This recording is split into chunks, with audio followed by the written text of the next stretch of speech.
Hi, I'm Chuck Hamilton. I'm 55 years old. Today's date is 22nd March 2019. I'm in Chattanooga, Tennessee, which is my hometown, and I'm here with my friend, my good friend, and collaborator, Ginger Moss. All right. I'm Ginger Moss, and I'm 57 years old. Today's date is March 22nd, 2019, in Chattanooga, Tennessee. And I'm here with Chuck Hamilton, who is my friend. He is a co activist with me and a co conspirator. Well, so I thought you were in your 40s. Well, I thank you for that. I mean, like low 40s. I just had I should have, when I saw your, I'm sorry to interrupt you. Go ahead. Oh, your clip when you were talking about your history. I should have realized that before now, but That was one of the reasons why I was interested in doing this with you today, as I thought we were close enough that we had a lot of shared history, even though it was in two different cities. I'm from Atlanta originally, and I believe you're from Chattanooga. yeah. But you served in the military. Where did you go? When was that? And when did you come back? Let's see. I enlisted the day the Challenger blew up. Wow. That was my enlist. I was on delayed entry, so I enlisted twice. There's the initial, and then when you're going on active duty. Yeah, they had a huge wall screen TV they were showing the launch on because it's a patriotic thing, space and all that. And I'm sitting there watching it, and boom, it blows up, and the whole MEP station shut down for like 15 minutes while everybody rewatched over and over and over. People were standing out there in their underwear. It was an interesting way to start the Navy. Were there any other significant events during your military career? Let's see. Well, I was in the Philippines for the last and the biggest coup d'etat attempt against Cory Aquino. What was that like for you? Mostly we were locked on base.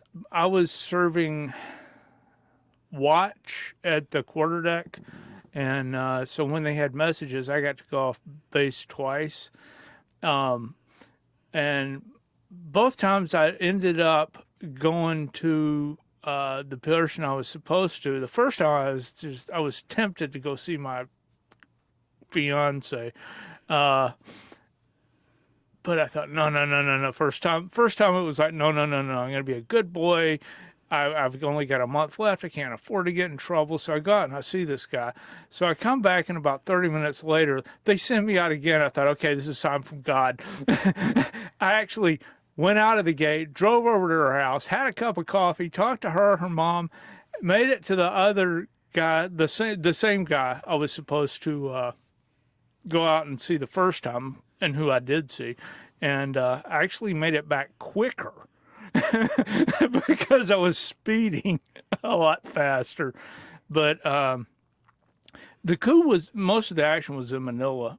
The only thing I saw when I was out driving around were several truckloads of soldiers. And when I mean truckloads, I mean we're talking like 30, 40 soldiers in a truck that were going back and forth, because we had a military camp that was in the next municipality over. And I'm talking like about the distance from downtown to, say, East Ridge.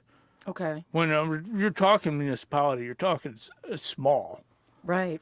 That's like 10 minutes away for us. Yeah. Okay. When did you return to Chattanooga? Let's see. After I got out, okay, I was in service school for 2 years, and then I was over in the Philippines for 2 years. And after that, I was with the Vietnamese refugee program in the Philippines for 2 more years. So I was gone. So you stayed?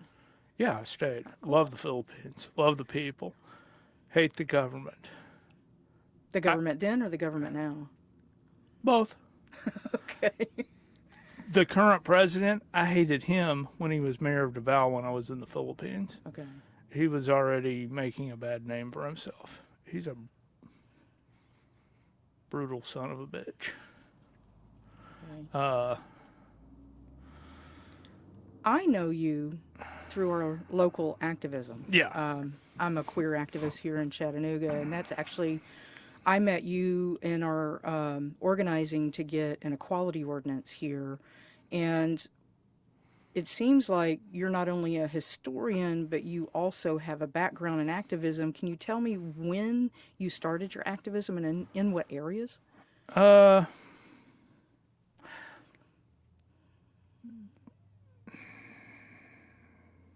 there's probably things I did before.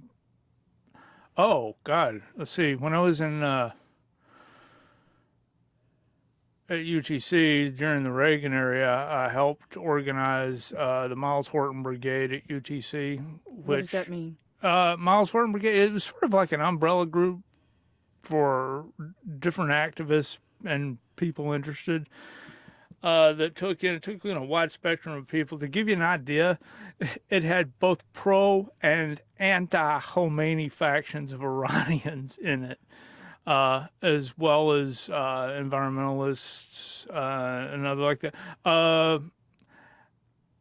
I helped campaign. I wasn't part of the group, but I helped campaign to get the Gay Straight Alliance approved as a campus organization. What year was that? Do you remember? Uh, 81, 82. Was there a lot of opposition to it? There was some. I can't remember. But yeah, there was some in the student senate, and I stood up and I can't remember what I said, but after I spoke, nobody, nobody stood up to speak against it anymore, and it passed unanimously. So, would you consider that to be one of your first acts of activism? Yeah, more or less. The Miles Horton Brigade club, we didn't organize that until my junior or senior year. One of the things I remember distinctly was last summer we held a vigil here in Chattanooga to memorialize the Pulse shooting victims and also the victims locally in the LGBTQ community that were victims of hate and neglect. And you read the Pulse names for us, and you did it beautifully, by the way. Thank you for that. But you also told a story afterwards to the crowd about a person you didn't want Chattanooga to forget and what had happened to them. Do you remember? Someone who was brutally victimized. Oh, Marty Davis. Yes, it was Marty. Would you mind telling me that story? Marty Davis was the first openly gay priest in Chattanooga. I'm an Episcopalian, and he was. I don't know where he was when I first met him, but I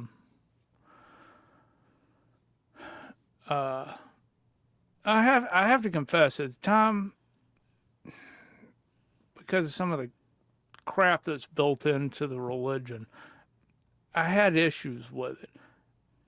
I wasn't necessarily anti, because I never had been. I mean, when I was active in I'm bisexual. I've known that since I was 15, so how could I be anti? But just as to whether or not it was against the rules, so to speak.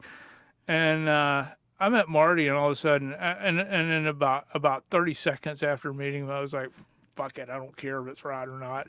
Marty deserves to be a priest. Chuck, I'm sorry, can I interrupt real quick? What do you mean by it? You're saying, I don't know if it is right or wrong. Can you explain that? Oh, yeah. Gay people in the priesthood. I wasn't, it wasn't like, I personally didn't care, but it was like, I didn't know if it was gay people in the priesthood. I didn't know if I could reconcile that, because it's one of the reasons I'm an atheist now. But I was sort of in the middle, and like 10 seconds after I started talking to Mario, I was like, I don't care. Fuck it. I don't, I mean, if anybody wants to stop this guy from being a priest, fuck him. And, So did y'all become friends at that point? yeah, sort of. Well, on and off. I mean, our paths didn't cross a lot.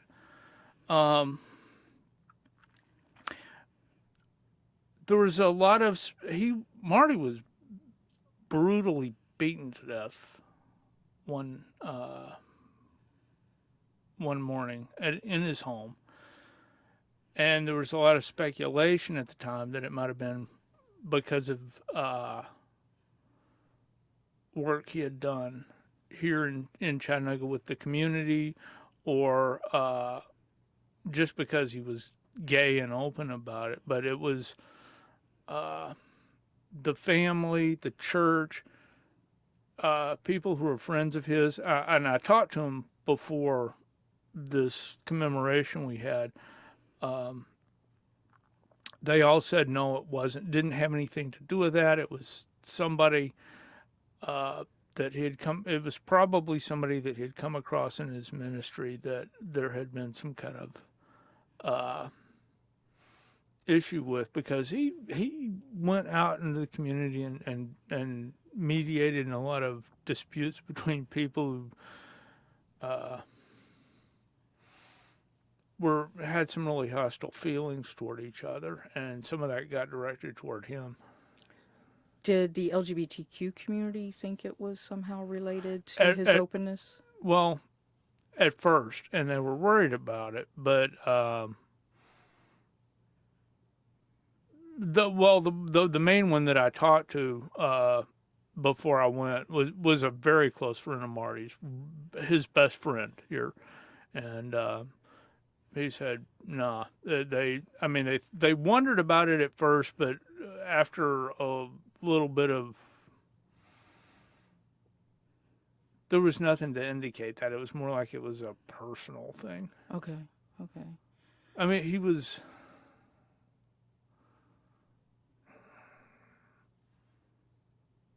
Trying to remember the details. Are you satisfied that it wasn't because he was out? Yeah. Okay. Yeah. Okay, that's really what I was Yeah. interested in.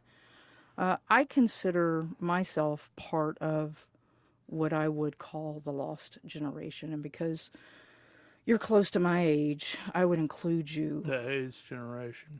We actually had two epidemics, one being the AIDS epidemic and another one nobody really talks about. But when I look around the community, there are very few people, particularly men our age, and I've also lost a lot of women to the other epidemic. Were you aware and involved in the AIDS crisis here locally? I wasn't involved, but I was aware of AIDS from the first reports in June '81. I don't know why. Sometimes obscure little news item like, there's so many people in New York and so many people in San Francisco that have this really weird cancer, and that just stuck in my mind.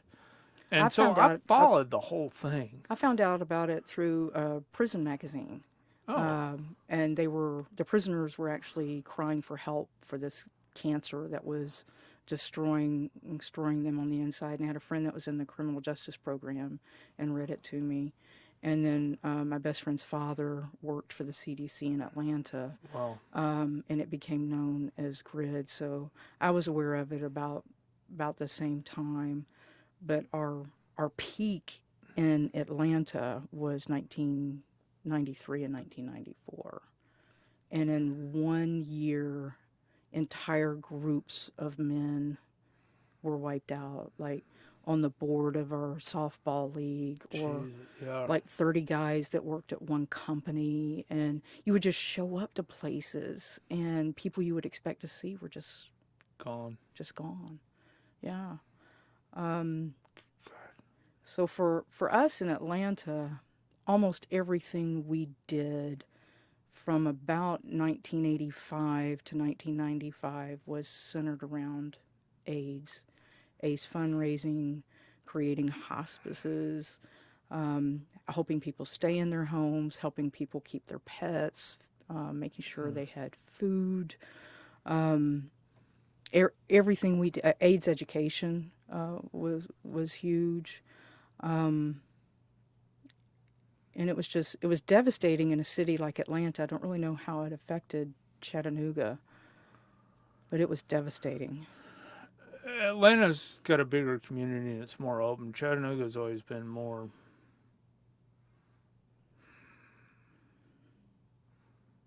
hiding. Yeah.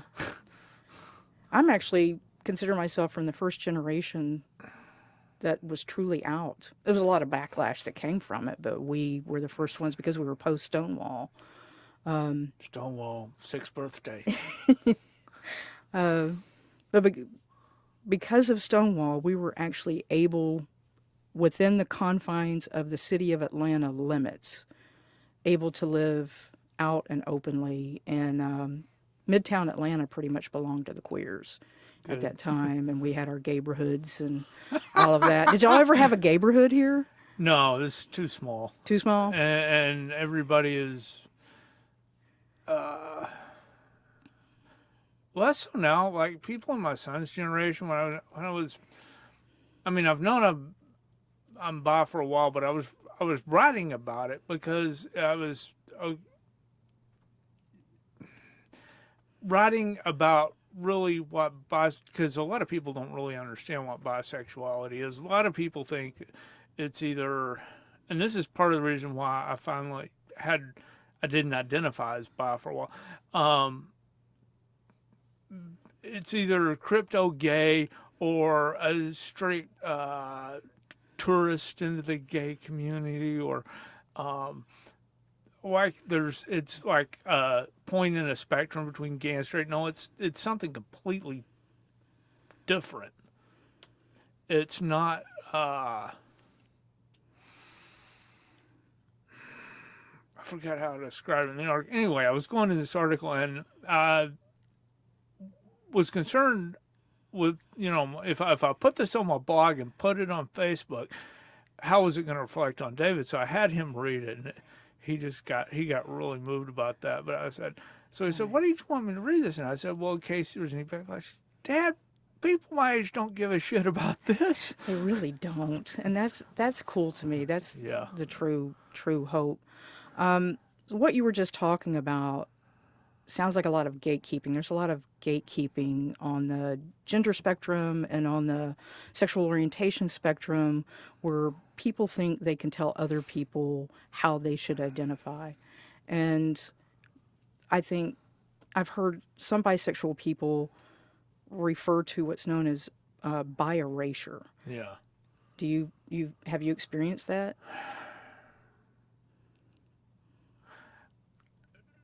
Not since I really started talking about it, because, I'm at the age where, people are like, I think, fuck the hell off. I'm at that same age, but I've always been out and loud. It sounds like you're from here, so was your family here when you came out? Were your parents? Yeah, that's one thing. They don't care. They really don't care at all. And never did? No. Not when I started talking about it. I mean, they were a little surprised at first, but then, I mean, they really don't care about that. They were more upset when I came out as atheist. That they were upset about. But I had a conversation with one of my sisters the other night, and it was just like a 2-hour conversation. We do that because we hardly ever talk, even though she lives in Cleveland, which is like the next county over. But yeah, she was telling me I need to find somebody, and she was talking about girl at first. She says, or a guy. We don't care. Just find somebody to love. And I'm like, okay, well, it's kind of like, for me, being bisexual isn't a thing where you can turn it on, turn off one part of it, unless that person unless I found somebody who I matched up with completely and really complimented with and everything, the other end would always call me two at the same time. It wouldn't be, infidelity so much as I would feel incomplete without it. So I need. Did it make it difficult for you to commit to someone because of that? Probably. Have you ever found love? I had a good relationship. No. Okay, that's an honest answer. I did, and was still in a lot of ways love my ex-wife. She's a very good mother to David. And we complimented, but there was just something missing. Okay. Do you want to find love? Yeah. Do you think Chattanooga is the kind of city where you can meet people that might be a possibility for you? Is it difficult here for you? Poverty makes it difficult. Poverty makes it difficult. That's a big statement and a very honest statement. Have you been struggling with that for a long time? Yeah, pretty much. Okay. How does it affect you on a day-to-day basis?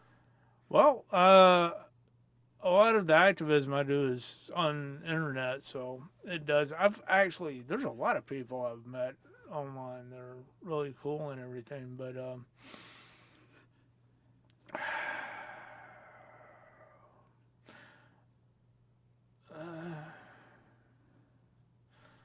I'm just in a sort of a position where I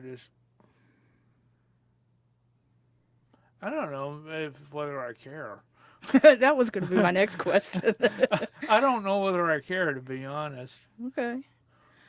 We were talking earlier about a lot of people do millennial bashing, and we've been really privileged to be around groups of millennials and Zs here in Chattanooga, particularly within our own LGBTQ community. And I find the people who do millennial bashing, I find what they do offensive because... Yeah, me too. Yeah. Very much. I've defriended people on Facebook over it. Yeah. If you had a message for the queer millennials and Zs about what you've been through in your life as a 55-year-old man here in Chattanooga, what would you want them to know?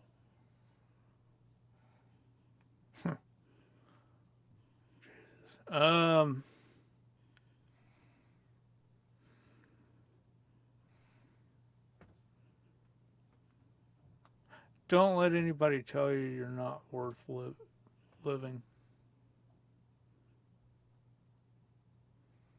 If someone tells you you don't have a right to be who you are, tell them to go fuck themselves.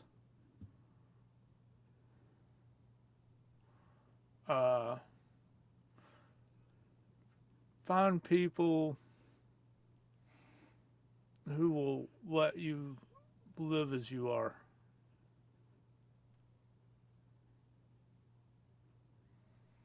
Thank you for that. I know you through our quality ordinance efforts. Will you talk a little bit about what's going on here in Chattanooga and the state from a legal perspective and our lack of equality and why you're involved in it? I hate bullies. I hate seeing anybody get bullied. And I'm kind of like you said in that your last interview, the one from the March, that you can easily pass. So I'm even more so. I'm white, middle-aged, and I'm bi, but mostly lean toward women. So I'm like really under the radar. But that means I have more of a responsibility to stand out and speak up. And I hate to see, we've got a bunch of bullies in our state government. Yes, we do. A bunch of corrupt bullies, because politicians who bully people are usually doing so to cover up their corruption. Tennessee's one of the most corrupt states in the nation. What are they doing to right now, what are they doing as far as anti-LGBTQ? Oh, We have legislation they're calling the slate of hate. yeah. Um, I know there are like 15 anti-LGBT bills in the legislature right now. Some of them don't have a snowflake's chance in hell of getting passed, and other ones maybe, maybe not. They got a freaking bathroom bill. Come on, get the It made fuck it out of over it. committee though, so it Jesus. could pass. It could pass. Unisex bathrooms. It's the solution to the whole thing.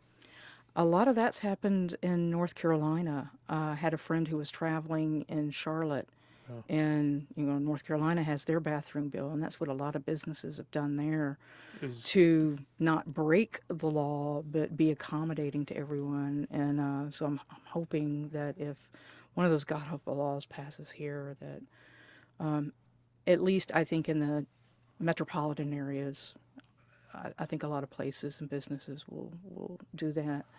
Hey, Ginger, Mm-hmm. can I ask you a question? Sure. Can you explain your involvement in the equality ordinance and how you got started in it, and what it means? Yeah, in I wanna terms hear of- that. In terms of the, you were talking about the anti-LGBT legislature. Yeah. How those two components are related. Okay, good question. I became aware through a friend of mine that there were no LGBTQ protections for citizens in the city of Chattanooga, and that the state of Tennessee has what's known as a preemption law. The state legislature in 2011 passed HB 11 bill, which states that no city in the state of Tennessee can extend protections to LGBTQ.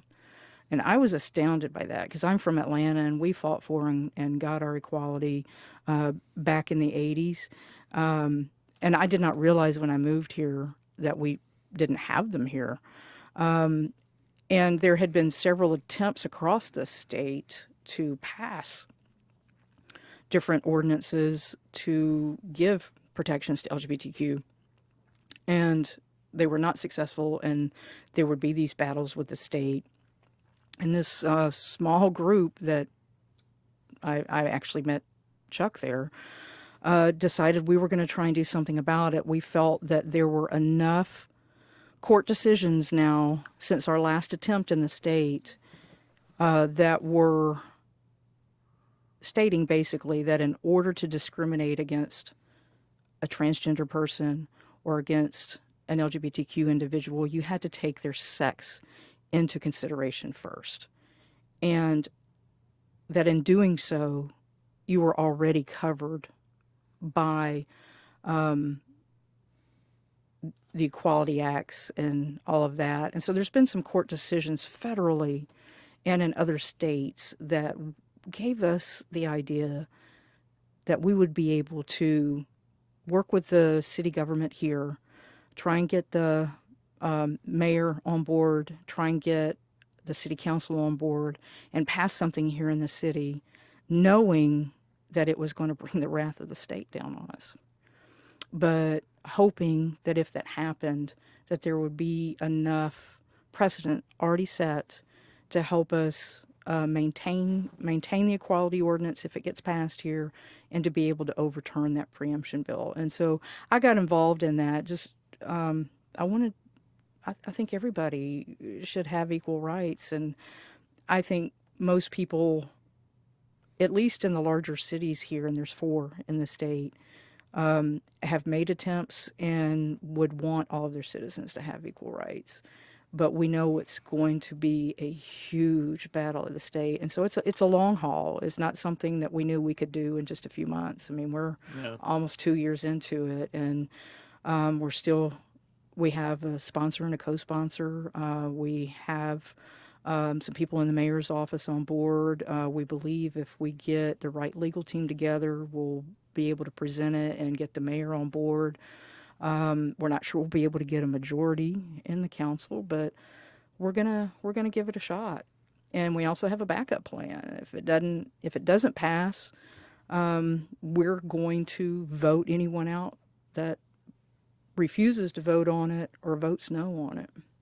So the equality ordinance is a big deal for us, and the anti-LGBT stuff in the state, it's oppressive. It makes me angry on a daily basis. Yeah. And I've got a news group on Facebook. I post about 150 articles to every day, and a lot of it includes stuff like that. And one thing that really shocked me the past couple of days was to find out that the chairperson of the state Democratic Party had told minority and LGBT vote people not to run for office. Oh, I didn't hear about that. I'll have to go look at that article. Yeah, she was apologizing for it and retracting the statement, but the fact that she had said it at all. And she's an Afro-American woman. Oh, no, I hadn't heard about that one. Do you have any interest in running for public office at any point? No. What do you see yourself doing in 5 years? Hopefully writing still. Hopefully getting back to podcasting. There's some, the group that I was podcasting with, there's been some, the guy who started the whole thing turned into a control freak, and so a bunch of us have said, okay, we're What type done. of a podcast do you like to do? Oh, political. Okay, I should have known that. Yeah. I should have known that. And some social commentary, mostly political. As far as the downtown area here, and I moved here in 2001, and other than Chuck's and Images and Alan Gold's, there weren't really LGBTQ bars and shops and things like that. Do you remember anything other than those three?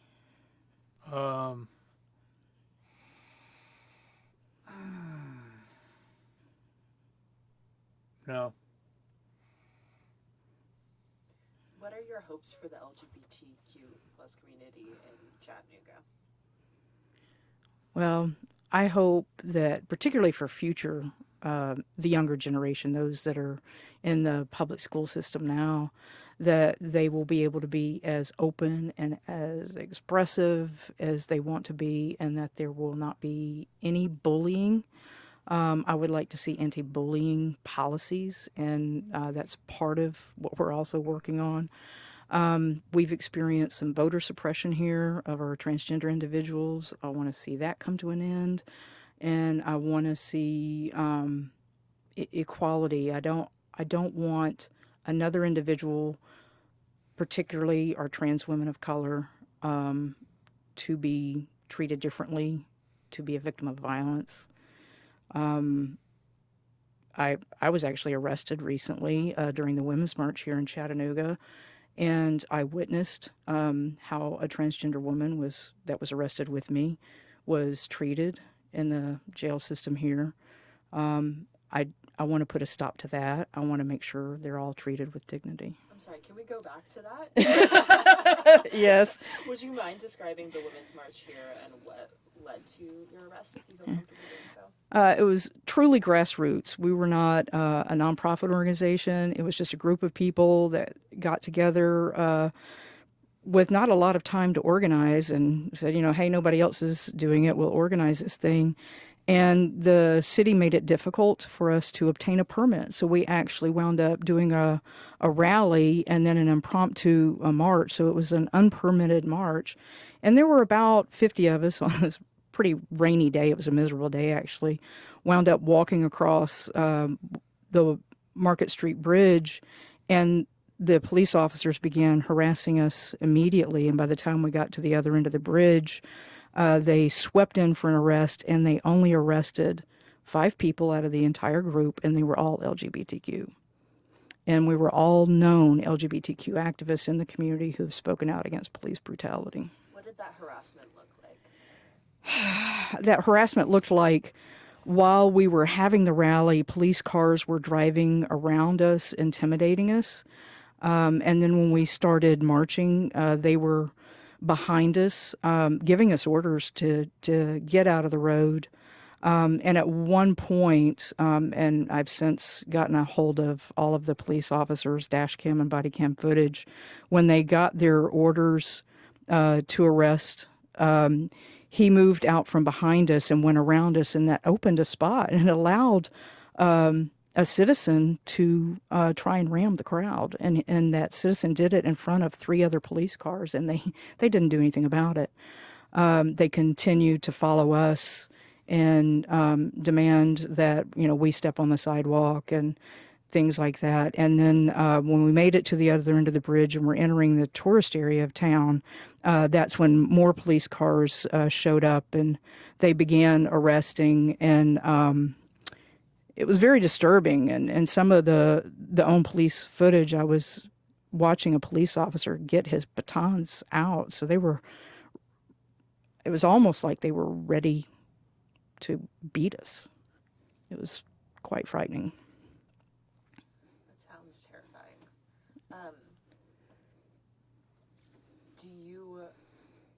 What do you think is going to create change in Chattanooga?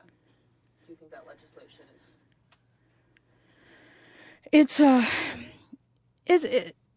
The thing that'll take change is persistence and just continuing to work to get more allies. And that's a huge difference from back in the day. Back in the 80s and 90s, when I was so involved in activism then, we didn't have any allies. Zero. None. Not our own families, not our churches, not our friends.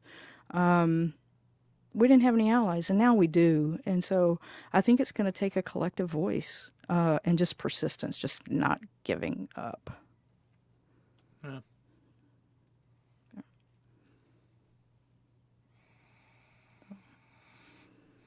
But yeah, I'm what's known as one of the Chattanooga Women's March 5. Yeah.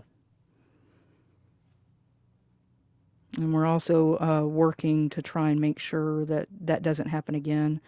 And we don't have an LGBTQ liaison with the police department here. We want to work towards getting that and more training with the police department, which from their perspective, they think they have plenty, but they don't have a very good trust relationship with us here in the community, unfortunately. And we hope to improve that as well.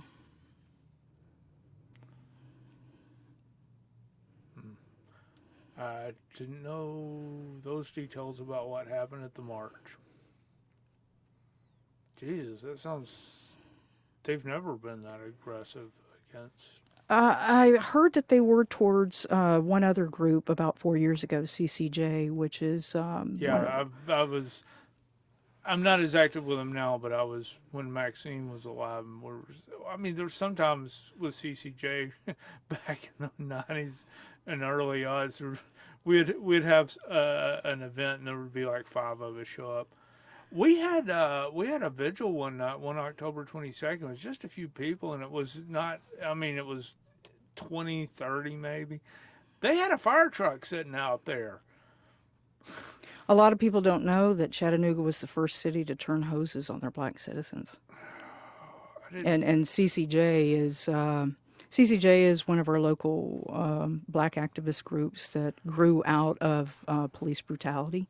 Specifically, Lady Suttle's murder. He was Maxine's father. Yes, I'm working with them now. We're trying to get an independent oversight board of the police department. Nah, I think Nashville, the state government, just sort of outlawed those. They're taking away our subpoena powers. Oh. So, yeah. But my understanding is that the police treated CCJ and arrested CCJ protesters for marching in the street about 4 years ago and treated them similarly. But Yeah. other than that, I'm not aware of them ever doing that. There was a 15-year-old and her mom marching next to me, and they were horrified. They were traumatized to see us getting arrested like that. Yeah. There were people walking with strollers and with their dogs, and they certainly were shocked by the way we were treated. Wow. But it was It was traumatizing to me, but my biggest fear was what was going to happen to those in our group that were being arrested that were transgender. And I actually opted to stay in the street to be a witness because I felt, as a middle-aged lesbian, that, you know, Yeah. they probably weren't going to hurt me, but I was afraid they were going to hurt them. Yeah.